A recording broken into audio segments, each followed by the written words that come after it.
Hey there, John.Hunter. I'm back this week with a topic of credit checks and credit inquiries specifically. And what is the difference between a hard credit check and a soft credit check? So really it comes down to the inquiries. Is it a hard inquiry or soft inquiry? A hard credit check is defined by a credit inquiry done by a lender to make a formal lending decision. And so that shows up as a hard credit check. A soft credit check are things like Credit Karma or other credit monitoring services where you're just checking your credit, but not really to do anything specific with it. Background checks for employment. Credit cards your bank uses it all the time to offer you credit, like a pre-approved credit card or things like that. I use it now to do pre-approvals for mortgages. We can do a soft credit check. So it doesn't show as a credit inquiry because that's an objection I get a lot. People don't want to have their credit checked for good reason. But we'll do the soft credit check in lieu of that. Conventional, VA, FHA, we can get pre-approvals done with a soft credit check. Now, if you're worried about your credit at all, a soft credit check may not be the best way to go because there's some pros and cons to it, right? The pro, obviously, is there's no credit inquiry, right? But the con is that when we do a soft credit check, it only gives me one credit score, typically Experian, and that's it.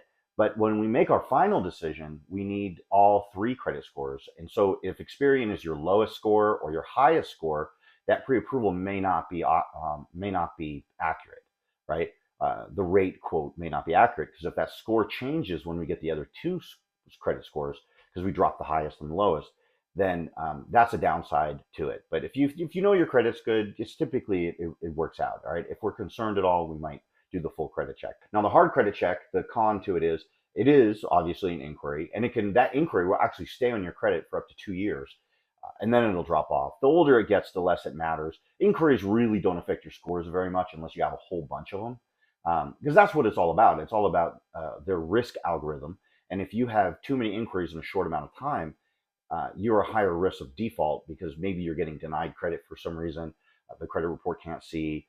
Bottom line is people that apply for credit all the time are higher risk, and that's why the credit inquiries can hurt you. But if you're only having your credit checked once or twice, it's not a big deal. And so when you're getting pre-approved for a mortgage, they actually will count any credit checks done within a 30-day window as one credit pull if you do a hard credit check. So, but like I said, we're doing soft credit checks too. So if there's somebody out there wants to get pre-approved but doesn't want to get your credit checked, don't let it get in the way. We can do a soft credit pull and it won't show. Another downside to it is a hard credit check will do what's called a trigger lead. So when you have a hard inquiry from a lender, the credit bureaus do something I think is very slimy.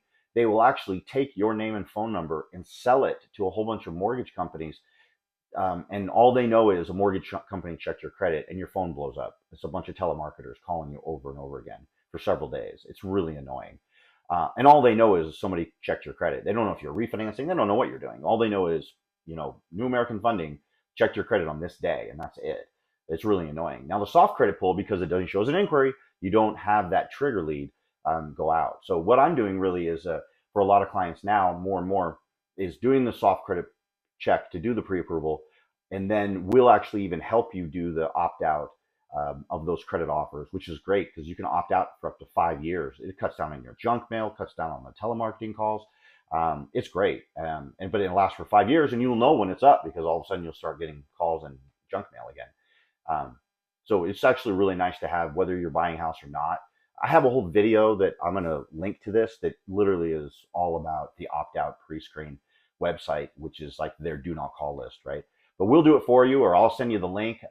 If you have any questions, like and subscribe. I'm coming to you every week with content I'm hoping is useful. And if you're interested in getting pre-approved, John.Hunter, I'm your mortgage guy. Feel free to reach out. I'd love to help you. Have a wonderful week, and I will talk to you soon. Bye-bye.